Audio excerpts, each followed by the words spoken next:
2024 is the fearless year of Shadow. What I think of Sonic 3, let's get to the review. Cue the intro.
Hey guys, it's LamboRocksStrikesBack once again, and happy Sunday to all you guys.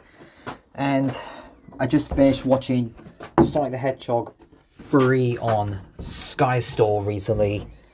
So let's get started with the plot. So the plot is taking place right after Sonic Hedgehog 2 left off, after they defeated Dr. Robotnik at the end of the second film. And basically Sonic the Hedgehog and Tails and Knuckles, and they're going on this quest to take down this new hedgehog called Shadow the Hedgehog, who's escaped from Prison Island, and basically he's up for revenge. And basically Sonic the Hedgehog, after Shadow the Hedgehog, they got beat the crap out of them, but then they team up with Dr. Robotnik, and then he betrayed them. And that's how I can summarize what the plot is, guys. I'm not going to explain details because this is based on Sonic Adventure 2, so that's how I can summarize. Now, I'm not going to do a recap of all the both films and the Knuckles show because you guys probably know what my thoughts are if you have subscribed to my channel for a while. So, now, unfortunately, I didn't see this movie in cinemas due to the snow in my country. And I do think releasing in December is kind of ridiculous. I'm not a big fan on going to the cinema during December. To be honest, guys, I don't really like going to the cinema during December. I just think going to December. I'm just not a big fan of going to see films during December because after that incident that happened to me in 2020, I couldn't go see Wonder 1984 in cinemas due to the coronavirus pandemic, and that maybe put me off from seeing films during December nowadays. I mean, the last film I saw in December in cinemas was Spider-Man No Way Home. And so I decided, you know what, I'll just watch it on Sky Store. And and you guys thinking, LamboRock Strikes Back, I thought you hate Sky Store. Now, if you guys probably know my thoughts on Sky Store if you have watched me for my videos for years.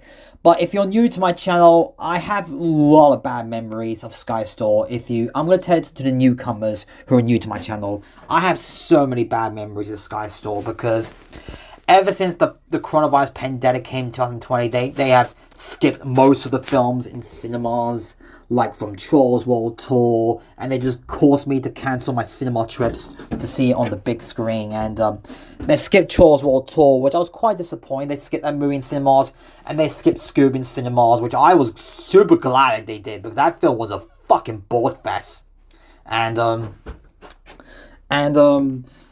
course, they skipped Wonder 1984 and even Tom and Jerry 2021. These two films I mentioned I was originally going to see in cinemas. My plan to go see those two films unfortunately got scrapped, and that's where my hatred to Sky Store really had begun. And ever since then, I have no I had no desire to purchase any more movies in Sky Store due to that incident that happened to me during lockdown. I've cancelled my plans to see Tom and Jerry and who caused me to cancel my cinema trips to go see Wonder 1984 and even Tom and Jerry 2021. That I was it actually made me don't want to purchase any film from Sky Stores until 3 years later, until my mom purchased Van the Last Dance to watch it and Deadpool Wolverine. I was like, okay, why not?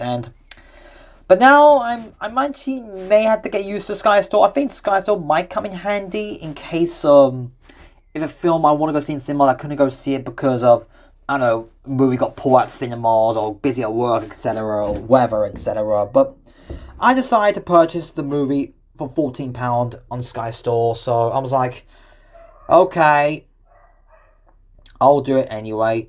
So I gotta say, this film is great.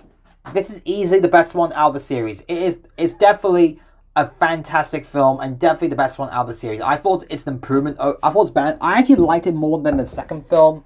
So what I like about this movie had way more screen time for Sonic and Tails and Knuckles. They have way more to do in this one compared to the second one.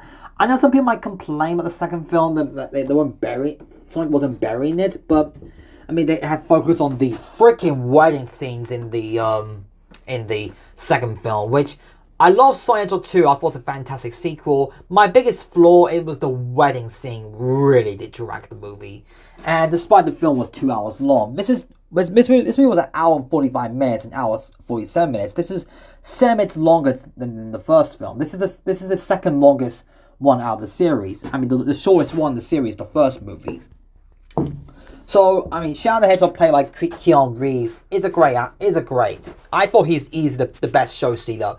Dr. Robotnik is great, and so does his grandfather, Gerald Robotnik. He was great. Now, as a Shadow's backstory, it's so tragic. Now, if you have played Sonic the Hedgehog 2, or even played the Shadow the Hedgehog's video game, or even the Sonic X TV show, you guys probably know who Shadow's origin story is. Now, I've already known Shadow's origin story because I have played Sonic Adventure 2 and Shadow the Hedgehog back in the day, so there is something, guys. So there, and of course I watched Sonic X as well.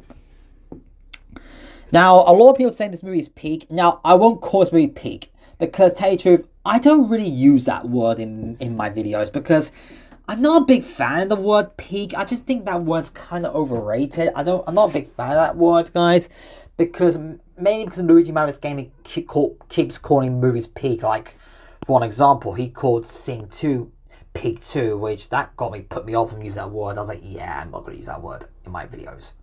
So, and anyway, I mean, I'm not going to say much, guys. I don't want to get into spoiler territory, and but, I mean, I will give credit, guys. I'm so glad Rachel was not in this movie that much.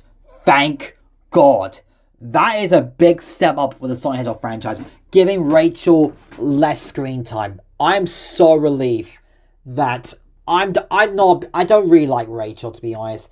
I found her to be so annoying. I found her to be so bossy. I found her to be so annoying, and I mean, she's so over the top. And even even though I don't like this YouTuber nowadays, I moved on from him. But Frozen Way Studio hates Rachel. And I don't blame him. She's an awful character. And yes, I still hate Frozen with Studio to this day. He's still an awful YouTuber, by the way, guys. So yeah, but I will give credit, thank God, Rachel's only the holograph scene, you know, the holograph and changing the characters, if you've seen the TV spot for it. I'm actually really happy for that. I'm really glad she wasn't in the movie that much, because I don't know, but I think I mean, it's just me, but Rachel acts like Lori Lau from the Loud House in most of the movies, like her strict attitude and bossy attitude and something. Just, that's how I can summarize her. She's basically Lori Lau from the Loud House, but in live action, but bossy, but to Tom a lot. But I'll give this, thank God she was only the holograph in this movie, but don't get me wrong, I do like her actress. I think she did a good job voicing the characters in all three movies. That's why I'm not a big fan of Rachel, the character. So, I will give that. I mean, she's a good actress. I will give that. I do like that actress. She's a good actress. Even Randall was great in this one. I mean, he wasn't buried in the movie, but I hope to see more of Randall in the upcoming Sonic Hedgehog 4. And I mean, honest guys, I actually like Randall more than Rachel. I just think Randall is such an interesting character. I do want to see more of him in the upcoming Sonic 4. Well, I don't know what it'll be about because I won't say much about the thing. And I gotta say, the climax of this movie is the best thing about the entire movie. And honestly, while I was watching this movie, I do kind of miss Crazy Carl. That's right. I truly do really miss Crazy Carl. I know you're out there, and I know you're real. No, I'm not. And speaking of the first Sonic Hedgehog film, I haven't seen the first film. You hear this, guys? 2 years. That's right. I haven't seen the first movie for 2 years. The last time I watched the first movie was back in August 2023 on Paramount Plus. That was the day I actually first got Paramount Plus. So, anyway, and the post-credit scene was absolutely amazing. And of course, it will be it's gonna be a great setup for the upcoming Sonic Hedgehog 4, which I'm really excited for it. And of course, guys, they did movie posters or parodies of Christmas movies and all that stuff, and it has some plush toys, etc. And of course, I actually locked him on Sonic Dash. I don't have the Sonic. I actually locked the movie Shadow on Sonic Dash. Unfortunately, I haven't locked the Super Shadow in the Sonic Dash, but I will get it in the next event. So yeah, and of course in the Sonic Force game as well. And of course, there might be a potential Shadow Hedgehog spin-off movie, and Sonic Hedgehog 3 is certainly a success in the box office. And of course, it had some Madonna toys. And seriously, why is Madonna giving too much away of showing Super Sonic and Super Shadow? They just give too much away for the people who haven't seen him. Now, honestly, I already knew that's going to happen because it's based on Sonic Hedgehog 2 Battle. So that's what I know about. And I can't forget he was in... Of course, they made DLC of Sonic and Shadow Generations in the movie mods, which I have that game. I played that DLC and it was epic. Overall, guys, I have nothing to say. It gets a 10 out of 10. It's an amazing, brilliant masterpiece. And before the next video, I'm surprised. I'm really glad for Matthew Davis. He gave it a 4 out of 5. He really enjoyed the film. He said it was a great film, and he said after he watched the second film, he said he may want to try. He actually mentioned he wanted to try out the Sonic the Hedgehog franchise, and he's been playing some of the games recently, so he's becoming a little fan of the franchise for a bit. So that's really good. So anyway, that's my review on Sonic the Hedgehog 3. I'm going to end here, guys. Until next time, goodbye!